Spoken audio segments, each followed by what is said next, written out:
Après de nombreux séries à succès tels que Bunny Pun Pun ou même Dead Demon, Dead Destruction et beaucoup d'autres mangas, l'un des maîtres du manga contemporain, le grand Inyo Asano, revient avec un nouveau manga sous le nom Errance.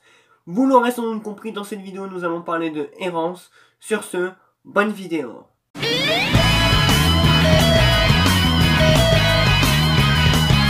Errance est un manga qui a été dessiné et scénarisé par Inyo Asano. Le manga est édité chez Kana dans la collection Majin.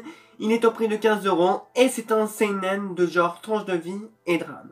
Le manga va nous raconter l'histoire de Kaoru Fukazawa, un jeune mangaka d'une trentaine d'années qui vient de terminer un manga à succès. Une fois son manga terminé, il ne sait plus quoi faire entre l'incertitude, le doute et l'angoisse. Qu'est-ce que Kaoru compte faire? Vous l'aurez compris, dans Errance, nous allons suivre l'histoire d'un jeune mangaka perdu qui va se remettre en question. Je vais commencer par vous parler des dessins. Il faut savoir que Asano travaille à partir de photos pour faire les paysages de son manga, et donc on a droit à des planches bien détaillées. On est directement plongé dans un Japon moderne, contemporain. L'auteur a également un trait assez sombre qui colle particulièrement bien au manga. Il est également très fort au niveau des ombrages, ce qui rajoute un côté réaliste au manga, et ça j'apprécie beaucoup.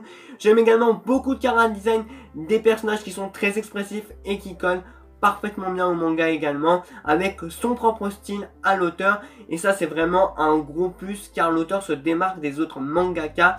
Et franchement on a plutôt un rendu très réaliste, et moi franchement je suis fan des dessins de Inyo Asano. Les personnages sont tous bien écrits et bien développés.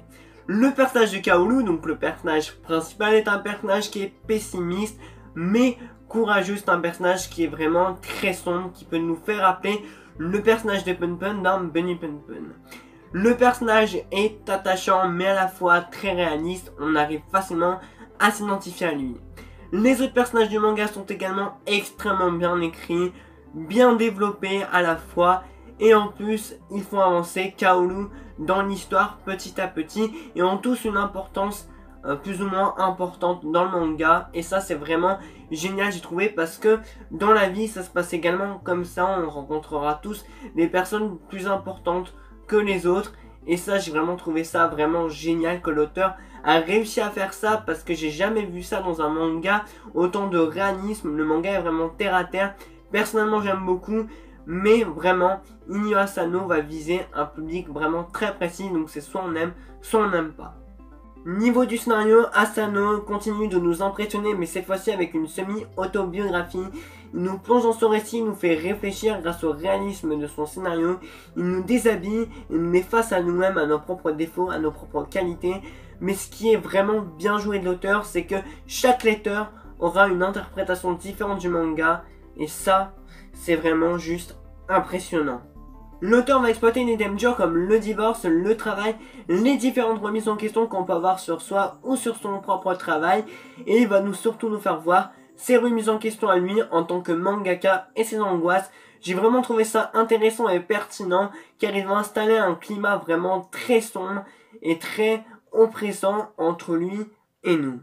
L'ambiance du manga est terrible, le manga est vraiment très sombre. Asano vise vraiment un public mature, un public réfléchi, donc faut vraiment avoir un minimum de maturité pour lire Errance, car faut pas passer à côté des messages qui sont véhiculés dans le manga, parce que ça serait vraiment dommage. Mais en tout cas j'ai vraiment adoré ma lecture, c'est un immense coup de cœur, et je dirais même que c'est mon one shot préféré. Et voilà, c'est la fin de cette vidéo, j'espère vraiment qu'elle vous aura plu. N'hésitez pas à me dire ce que vous en pensez, et si vous avez lu le manga, est-ce que vous en pensez? Sur ce, moi je vous dis à bientôt pour une prochaine vidéo.